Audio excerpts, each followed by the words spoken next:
After Charlemagne's death, his son Louis the Pious came to rule over the same United Kingdom. But unlike his father, Louis was never able to extend into any more territory. He was a capable king. His nickname, the Pious, was really by contrast with his father, who seems to have, had a greater tolerance, we might say, for goings on at court that were a bit unseemly. There are some mentions in the sources of forms of entertainment that one might say are not particularly Christian. Charlemagne seems to have had a bevy of mistresses and illegitimate children and things like that. Louis had a reputation for being quite austere in his religious devotions, and so that's probably why he's called, or was called even by his contemporaries, the Pious. But later in Louis's reign, now one of the things that we have to note about the Carolingians is that they were successful in part because they kind of got lucky. They still observed the custom of partible inheritance, like the Merovingian Franks had done. But for several generations, there was a clear single heir to the throne. Actually, Charlemagne had ruled with his older brother Carloman for 3 years before Carloman died.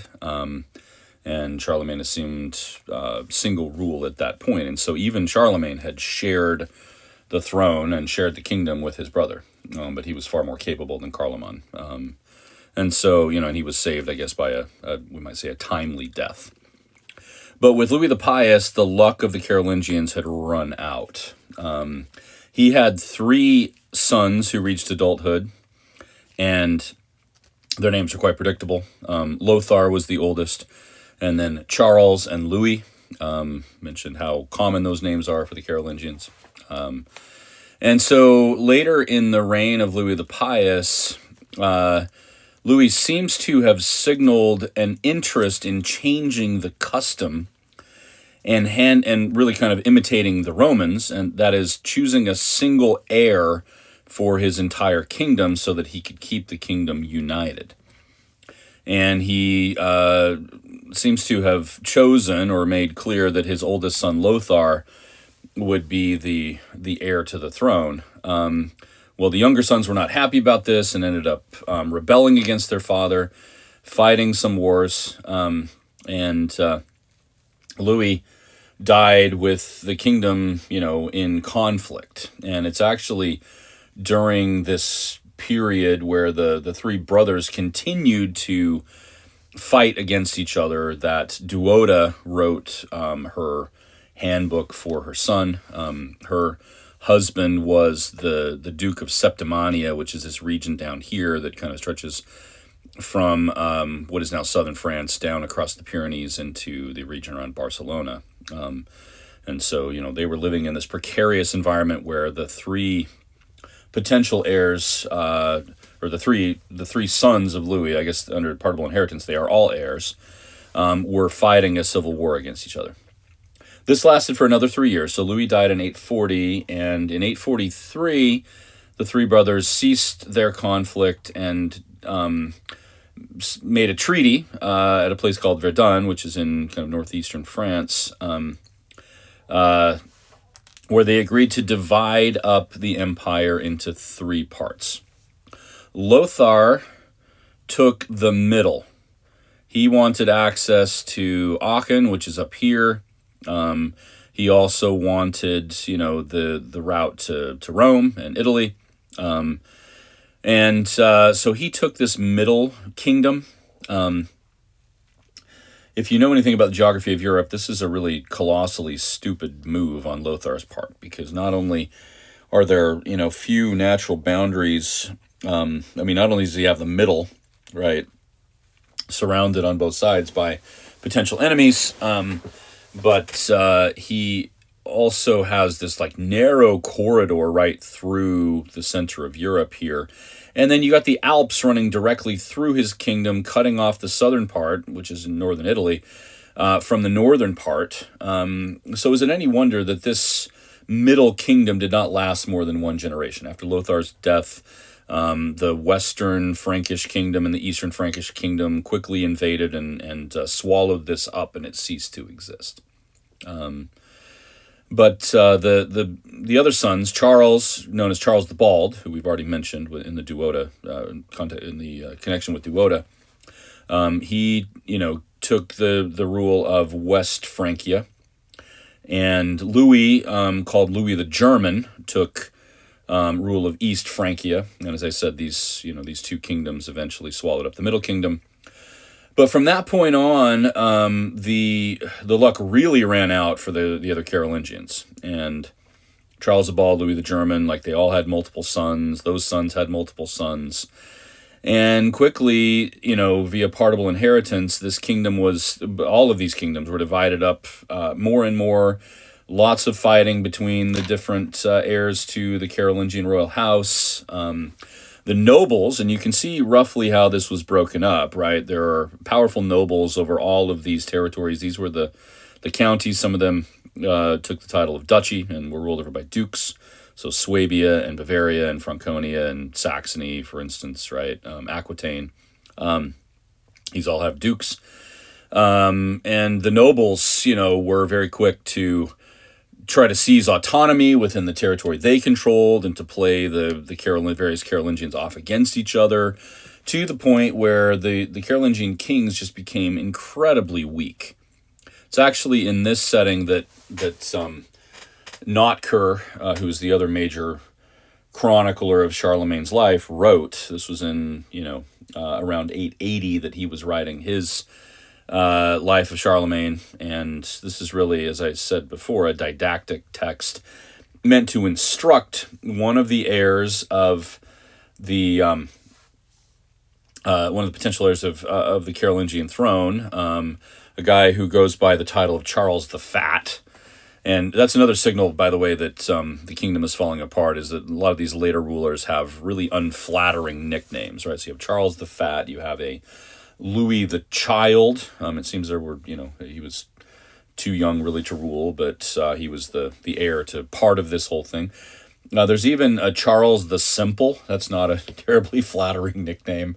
So yeah, things just get worse and worse for the Carolingians. And so in addition to this infighting, and this is an important point, and this is kind of a transition to another topic. The Carolingian kingdom, as it weakened, became prey to invaders from outside. And they didn't just come from one place, from three different directions, starting in the mid to late 9th century.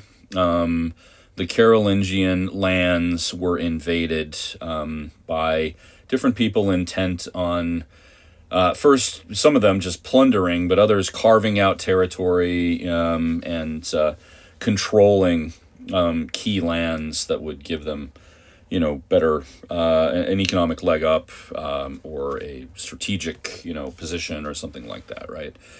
From the south, there were renewed Muslim invasions of the coastlands of the Carolingians, and the Muslims were able to not only establish a kingdom down in Sicily, so that's off the map, apologies for that, but even to establish permanent settlements in Italy, on the southern coast of France, and, to sort of reinvigorate their control of Spain.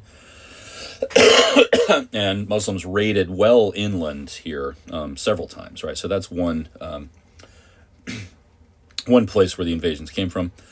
A second was a new wave of Central Asian horse nomads, really the same origin of the Huns from previous centuries, but this is a people called the Magyars, and they began to raid into the eastern territories over here. They destabilized a lot of the Slavic lands that were allied with Charlemagne, but raided over into Bavaria and Carinthia and these lands over here, modern day Austria, southern Germany, places like that. Okay, and that led to the greater instability in the eastern part of the Carolingian Empire. The most famous and most important, most destructive of the invasions, though, came from the north. And this is where we get into the Vikings, who are, of course, subjects of great fascination, long-standing interest, and unfortunately, a lot of the ideas that we tend to have about Vikings are informed by pop culture, and these were added at various times, really sort of products of imagination and invention of later peoples than anything true to the historic record, right? One key example would be the idea that Vikings wore helmets with horns on them. Even the Minnesota Vikings, right, the NFL team, its helmet has horns. I mean, depictions of horns coming out of it. It'd be interesting if they actually had horns on their helmets trying to play football, but nevertheless, okay. That's really a 19th century addition in things like the operas of Richard Wagner, as he's envisioning these people. He had them wear horns on their helmets. We see this in films from the early 20th century. And then, of course, even more kind of lowbrow stuff like the comic strip Hagar the Horrible. The Hagar is a Viking and dealing with sort of domestic issues and stuff like that, right? And he has horns on his helmet. And so that's an invention. There are a lot of things like that get added to the lore of the Vikings. Most of these much later imaginative additions to these people. The sources are actually quite ambiguous about, one, who the Vikings were, and even the term Viking itself is of uncertain etymology. This may be a modification of nautical terms from the Norse language.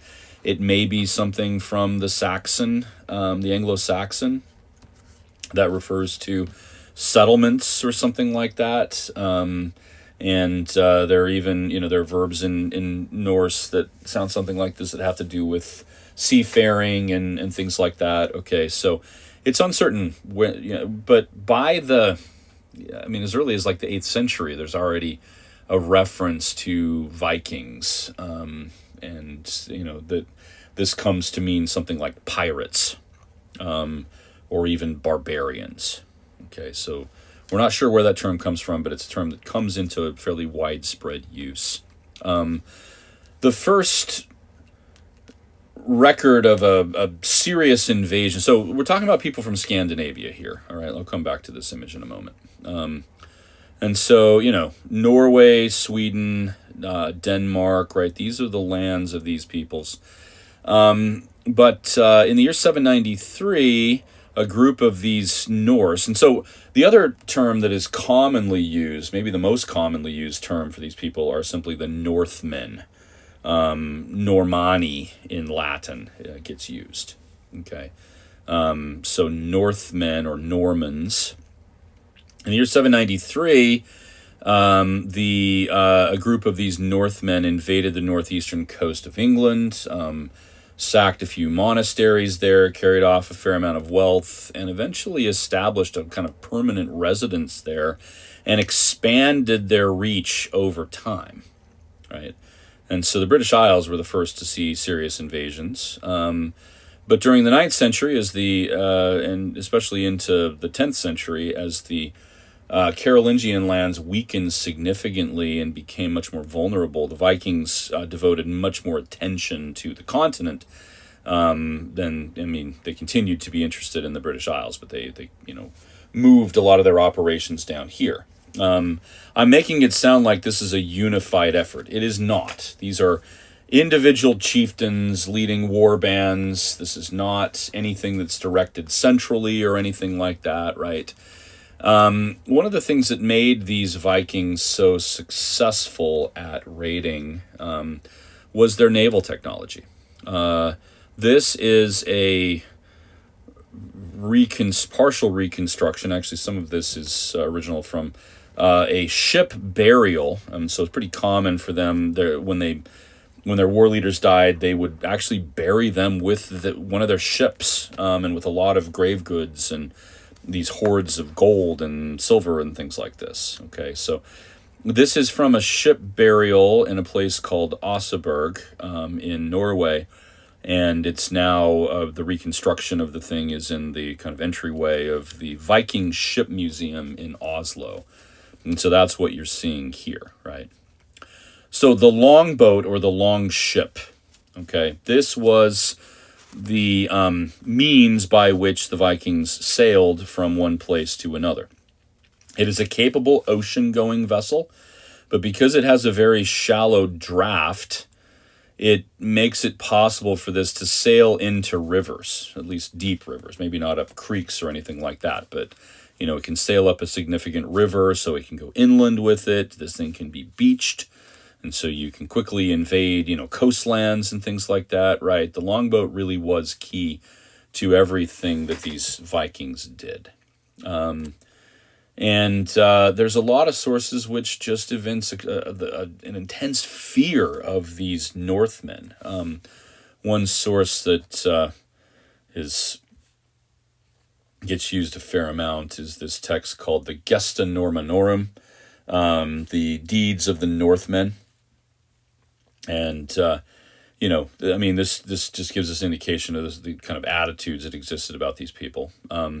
And so it notes, this is chapter 3 of the Gesta Normanorum, whilst Francia was being abandoned, and so that's a really good description of, what's happening in the Frankish lands. When Francia was being abandoned as if a desert, and the dreadful arrivals of the Normans were being dreaded like the hidden rumblings of bellowing thunder, and the king of the Franks did not have the wherewithal to resist the temerity of the pagans by force. They're also called pagani in Latin, okay, because they were not Christian yet. He meanwhile hit upon the measure extremely advantageous to himself and his followers that he would ally with that viler than the vilest Anstein. This is one of the Viking chieftains. And that there would be peace between the two of them, with the storm of pillagings that had been assailing the whole realm having cleared. But then he proposes this to his people, and they're like, no, we want to fight against them. And he's like, look, we don't have the resources to do this. And I'm not even sure which Carolingian king this is. This might be Charles the Fat, actually. But they are upset with the king, and he's like, look, the only possibility we have is to make a treaty with this guy and to cede some of our territory to him. And the author of the Gesta is not happy about this, right? Where he makes a treaty with Anstein, and he says, right, we urge the reader not to shudder at the dishonor of the unfavorable misfortunes which beset the Franks, for these misfortunes were not intended to ruin them, but rather because of the accumulation of accursed deeds to correct them.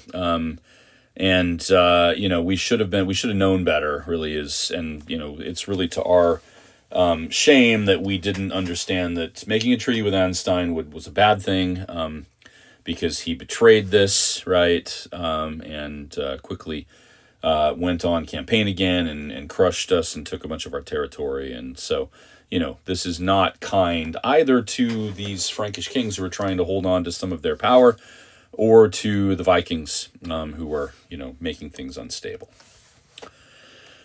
The Vikings are some of the most prolific peoples in all of European history.